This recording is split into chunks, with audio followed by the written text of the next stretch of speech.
Hello, welcome to Making Photos. I'm Ian Butterfield. Negative space. What is it? And how can it help improve our photography? I covered this topic in one of my live streams a while back, so let's join the live stream as I take us through the whole topic of negative space. So let's get on with our first topic right at the start. Let's get this show on the road and answer the question, what is negative space? I mean, you might have heard the term. Not everybody will know what it actually means. So let's explain a little bit about it. You could say that every image has two parts to it. And those two parts are the subject and everything else.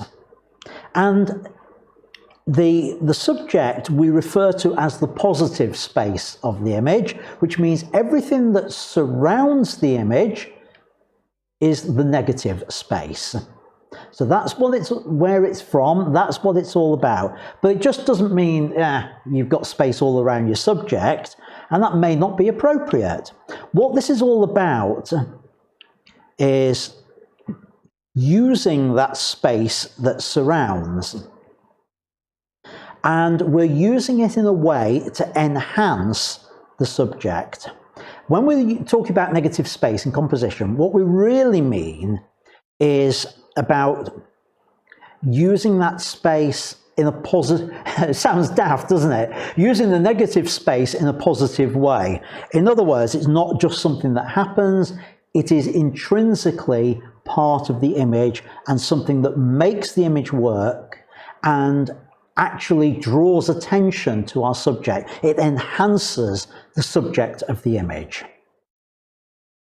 And another way of looking at it is it's about space to breathe, giving your subject a space to breathe in an image.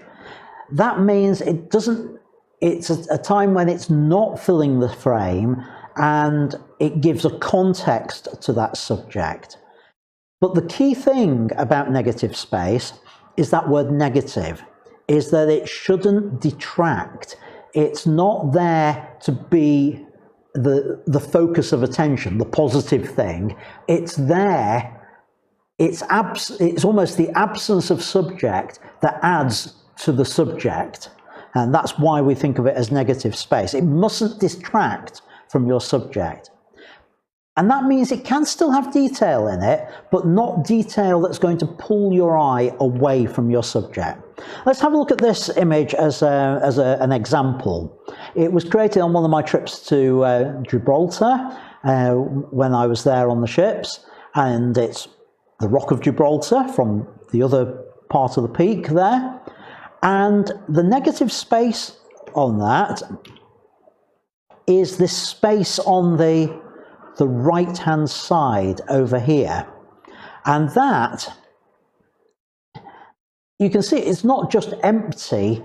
There is detail in there. There is the sea, there's the mainland of Spain, there's even a small bird in there, but all that gives this image of the rock space to breathe. Imagine if it was cropped in tight at top and bottom and right in on the right hand side. It wouldn't be as powerful, but by giving it that space, it gives it a context. You get the feeling that we're really high up viewing this. It gives it space to breathe. But if you're new to the idea of negative space, you might find it tricky to sort of get your head around it. One thing I would say about it, it's very, very rare that negative space, when used as a compositional element, is all the way around your image. It tends to be off to one side and the other. And that, if you think about it like that, that will help you to perhaps experiment with how to find the negative space in an image. And the best advice I can say is that many scenes have multiple options for it. And I would say just experiment to find the one that works for the image that you are trying to create. So let me give you an example with this ruined building in Arrecife, and I've used negative space on this image in 4 different, very, very different ways. It was a scene, I looked at it, and I'll be honest, that my first thought was, I know there's an image in there, but I'm not quite sure. My second thought was, it's negative space. My third thought was, which way am I going to do the negative space? And my final thought was, hey, this will make a tutorial. Just how my mind works, folks. So I started off, I did one shot like this where the negative space is all the sky above the image. Oh yeah, that works. It's all about the sky in there. And then I did a second image where I thought, well, that's fine. I like the sky as the negative space, but it's feeling a bit crowded around the building.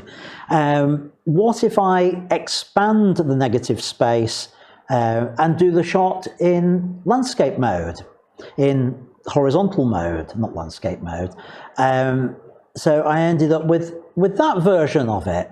I then thought, well, maybe the sea could be a negative space. So I did it vertically with that. I also did horizontally. That would be the other layout for it. So which of the 4 you've seen is best? Well, it's down to personal choice, and it's down to what you want to really talk about in your image. If I was talking about how about the fine weather in Arrecife, and I was using this image, how the sun had bleached onto the building and burnt everything away, I'd want the negative space to be the sky. If I was talking about how this had been lashed by the sea over the years, I'd want the negative space to be the sea on there. So it's down to personal choice. Any of those 4 setups could work. When it comes to people and animals, we use negative space as being something for them to look into. And that's probably the most common use that we have of negative space. So here, our negative space on this is the space around the side of in front of the Barbary ape. Again, we're back in Gibraltar. So it's looking into the frame. Even here, looking into the frame, that space. And this time on the other side, but now the ape's looking the opposite way, so the negative space is on the other side. Now, can you do it with them looking out of the frame? Yes, absolutely. And there are times you might want to do that, but yes, you can have them looking out, but the more common use is to have your subject looking into the frame, looking into the negative space. So here, model shoot with model Karen R, and she's looking into the frame. The negative space is the wall. It's actually the wall that's directly behind me when there isn't a green screen over it on there. Another use of negative space is to use it for copy text and to put information in it. Now, this is particularly important if you're doing things like stock photography. It's allowing space for your text to appear on the image, as I'm doing here with the captions. And this always works better when you've got a pretty much uniform colour on that area. So sand is a great subject for it. Sky is a good subject for space to put copy text, but it can be lots of other things. What you don't want is a lot of mishmash of colour so that the text disappears into it. You want something that the text is going to show up on really well. So that's another way that you can use negative space. So other ways of using negative space. Here it's just space around the boat. I've placed the boat it comes to that rule of thirds thing again. It's on the third line, and everything else is that space around it. And it works because this shows you that this boat is isolated in the ocean. It might not have been actually. There might have been a lot of other boats just out of frame, but it gives the appearance of it being isolated in the ocean on there. Similarly with this sunset, Bay of Biscay, would you believe? And those of you who travel by ship occasionally, hard to believe, isn't it, that that's the Bay of Biscay, but it really is. And the negative space there is, again, it's the ocean. Could I have put the negative space to be the sky? Yes, I could. But the story I wanted to tell with it is all about the calmness of the sea. Yes, the subject is the sun and the sunset, but the location is significant. Therefore, using the Bay of Biscay as my negative space in here anchors it in a particular location and tells a story about that location. I could easily have done the shot the other way up, where the sky becomes part of the more significant in the story of the image.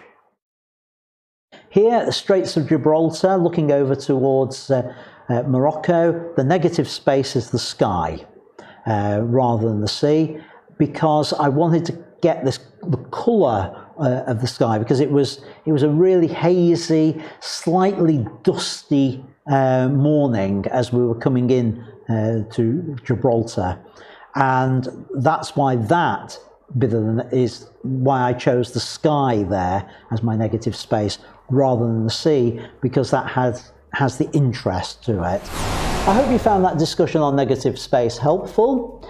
If you've got images which are negative space themed, then please upload them to my Facebook group. The link's down below, and I'll give you some feedback on them. I've got plenty of other videos which will help improve your photography. There's a whole list of them here on the screen, and this one, all about details, is one I particularly recommend. So thanks for watching. Keep making great photos, and I'll see you in one of the other videos. Bye for now.